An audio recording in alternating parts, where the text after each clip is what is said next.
Breaking news చూస్తున్న delimitation కు వ్యతిరేకంగా ఇవాళ అసెంబ్లీలో ప్రభుత్వం తీర్మానం చేయనుంది. కేంద్రంలోని బీజేపీ ప్రభుత్వం డీలిమిటేషన్ పై వ్యవహరిస్తున్న తీరును నిరసిస్తూ జనాభా నియంత్రణ పాటించిన రాష్ట్రాలకు కేంద్రం విధించే జరిమానాను వ్యతిరేకిస్తూ తీర్మానం చేయనున్నారు. ఇక ఈ తీర్మానాన్ని ముఖ్యమంత్రి రేవంత్ రెడ్డి ప్రవేశపెడతారు. తీర్మానం ప్రవేశపెట్టిన తర్వాత సభలోని రాజకీయ పక్షాలు తమ అభిప్రాయాలను వ్యక్తం చేయనున్నాయి. డీలిమిటేషన్ను బీజేపీ మినహా మిగిలిన పక్షాలన్నీ వ్యతిరేకిస్తున్నాయి. ఉత్తరాది రాష్ట్రాల్లో ఎక్కువ సీట్లు పెరిగే విధంగా కేంద్రంలోని బీజేపీ వ్యవహరిస్తుందని, ఉత్తరాది పార్టీగా పేరున్న బీజేపీ ఆ ప్రాంతంలో సీట్లు పెంచుకుని మళ్లీ అధికారంలోకి రావాలనే తపనతోనే ఈ విధంగా అక్కడ ఎక్కువ సీట్లు పెంచుతుందని రాజకీయ పార్టీలు ఆరోపిస్తున్నాయి.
బ్రేకింగ్ న్యూస్ చూస్తున్న డీలిమిటేషన్ కు వ్యతిరేకంగా ఇవాళ అసెంబ్లీలో ప్రభుత్వం తీర్మానం చేయనుంది. కేంద్రంలోని బీజేపీ ప్రభుత్వం డీలిమిటేషన్ పై వ్యవహరిస్తున్న తీరును నిరసిస్తూ జనాభా నియంత్రణ పాటించని రాష్ట్రాలకు కేంద్రం విధించే జరిమానాను వ్యతిరేకిస్తూ తీర్మానం చేయనున్నారు. దీనిపై మరింత సమాచారాన్ని మా ప్రతినిధి భవిత అందిస్తారు.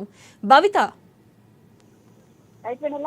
కేంద్రంలోని బీజేపీ ప్రభుత్వం డీలిమిటేషన్ పై వ్యవహరించిన తీరు నిరసిస్తూ ఈరోజు అసెంబ్లీలో తీర్మానం ప్రవేశపెట్టనున్నారు. ముఖ్యమంత్రి రేవంత్ రెడ్డి ప్రవేశపెట్టనున్నారు. ముఖ్యంగా తీర్మానం ప్రవేశపెట్టిన తర్వాత సభలోని విపక్షాలు కావచ్చు, మిగతా ఇతర వాళ్ళందరూ కూడా బీజేపీ మినహాయించి ఇప్పటికే ఈ డీలిమిటేషన్ వ్యతిరేకిస్తున్న సందర్భం కనబడుతుంది. ఉత్తరాది రాష్ట్రాలు ఎక్కువ సీట్లు పెరిగే విధంగా బీజేపీ ప్రయత్నం చేస్తుందని చెప్పేసి దీన్ని తీవ్రస్థాయిలో వ్యతిరేకిస్తున్న సందర్భం కనబడుతుంది. దక్షిణాది రాష్ట్రాలకు రాజకీయ ప్రాతినిధ్యం తగ్గే విధంగా ఇక్కడి రాష్ట్రాలను నామమాత్రం చేయాలని కుట్ర పన్నుతుందని కాంగ్రెస్ సహా ఇతర పక్ష నేతలందరూ కూడా భావిస్తున్న నేపథ్యం కనబడుతుంది. దీనికి సంబంధించి శనివారం చెన్నైలో అఖిలపక్ష రాజకీయ సమావేశాన్ని కూడా నిర్వహిస్తున్న సందర్భం కూడా మనం చూస్తున్నాం. అయితే దీనికి సంబంధించి కేంద్రంలోని బీజేపీ భాగస్వామ్య పక్షాలతో పాటు వైఎస్ఆర్సీపీ మినహాయించి ఇతరత్ర పార్టీల అన్ని కూడా ఈ సమావేశానికి హాజరయ్యాయి. సభలో ఏదైతే డీలిమిటేషన్ ని ఖచ్చితంగా అమలు కాకుండా చూడాలని చెప్పేసి వాటి కూడా ఒక తీర్మానం చేసిన సందర్భం కనబడుతుంది. అయితే ఇదంతా ఇలా ఉంటే ఇది కేవలం వాళ్ళు పండుతున్నటువంటి కుట్రనే అని చెప్పేసి ఇప్పటికే బీజేపీ నేతలు ఆరోపిస్తున్న సందర్భం కనబడుతుంది. వీళ్ళు చేసేటువంటి విధానం ఆలులేదు చిరులేదు కొడుకులే పేరు సోమలింగం అన్నట్టుగా కూడా ఈ నేతలు కాంగ్రెస్ నేతలు వ్యవహరిస్తున్నారని చెప్పేసి బీజేపీ నేతలు మండిపడుతున్న సందర్భం కనబడుతుంది. డీలిమిటేషన్ ప్రక్రియకు సంబంధించి కావచ్చు, ఇతరత్ర అంశాలకు సంబంధించి ఎలాంటి నివేదిక పూర్తి కాలేదు, విధి విధానాలు కూడా రూపొందించక ముందుకే వీళ్ళు కావాలని కుట్ర ప్రచారం చేస్తున్నారని చెప్పేసి ఇటు తెలంగాణ బీజేపీ నేతలు కూడా భావిస్తున్న సందర్భం కనబడుతుంది. ముఖ్యంగా ఇటు కేంద్ర మంత్రి బండి సంజయ్తో పాటు కేంద్ర హోంశాఖ సహాయ మంత్రి బండి సంజయ్తో పాటు కేంద్ర మంత్రి కిషన్ రెడ్డి కూడా తీవ్ర స్థాయిలో విరుచుకుపడుతున్న సందర్భం కనబడుతుంది. అసలు ఈ వీళ్ళు ఇచ్చినటువంటి హామీలు నెరవేర్చలేక ఈ డీలిమిటేషన్ ని తెరపైకి తీసుకొచ్చి కావాలని చెప్పేసి రాజకీయం చేస్తున్నారని చెప్పేసి వాళ్ళు ఆరోపిస్తున్న సందర్భం కనబడుతుంది. ఎక్కడ కూడా తెలంగాణ రాష్ట్రానికి కావచ్చు, దక్షిణాది రాష్ట్రాలకు ఎలాంటి సీట్లు తగ్గబోవు అని చెప్పేసి వాళ్ళు పదే పదే కరాఖండిగా చెప్తున్న సందర్భం కనబడుతుంది. అయితే దీన్ని మాత్రం పూర్తి స్థాయిలో వ్యతిరేకిస్తున్నారు ఇటు కాంగ్రెస్ ఇతర పక్ష నేతలు. ఖచ్చితంగా ఇప్పటికే ఉత్తరాదిలో బీజేపీకి పట్టున్న నేపథ్యంలో ఉత్తరాదిలోనే మరొకసారి డీలిమిటేషన్ పై ఎక్కువ సీట్లు పెంచుకొని మరొకసారి బీజేపీలో బీజేపీ కేంద్రంలో అధికారం రావడానికి వ్యూహాలు పన్నుతుందని చెప్పేసి వీళ్ళు ఆరోపించిన సందర్భం కనబడుతుంది. కానీ ఇదంతా కూడా కుట్రకోణం అని చెప్పేసి బీజేపీ నేతలు చెప్తున్న సందర్భం కనబడుతుంది. ఎక్కడ కూడా దక్షిణాది రాష్ట్రాలకు సీట్లు తగ్గబోవు అని చెప్పేసి వాళ్ళు చెప్తున్న సందర్భం అయితే కనబడుతుంది. ఇదంతా పక్కన పెడితే ఈ రోజు అసెంబ్లీలో బీజేపీ నేతలు కొంత వినూత్నంగా తెలిపే కార్యక్రమం చేయనున్నారు. ఇప్పటికే అకాల వర్షాలతో కావచ్చు, ఇప్పటికే పూర్తి స్థాయిలో ఎండలు కొడుతున్న నేపథ్యంలో పంట పొలాలు అకాల వర్షాలకు నష్టపోవడంతో పాటు అంతకుముందుకే ఎండిపోవడం, ఈ ఎండిపోయిన పంట పొలాలను కావచ్చు, అకాల వర్షాలకు నష్టం అయినటువంటి పంట వరి మొక్కలను కావచ్చు, ఇవన్నిటిని కూడా తీసుకొచ్చి అసెంబ్లీలో వినూత్నంగా నిరసన తెలిపే కార్యక్రమం చేయనున్నారు. ఖచ్చితంగా అకాల వర్షాలకు నష్టపోయినటువంటి రైతులను, పంటలు ఎండిపోయినటువంటి రైతులను ఆదుకోవాలి,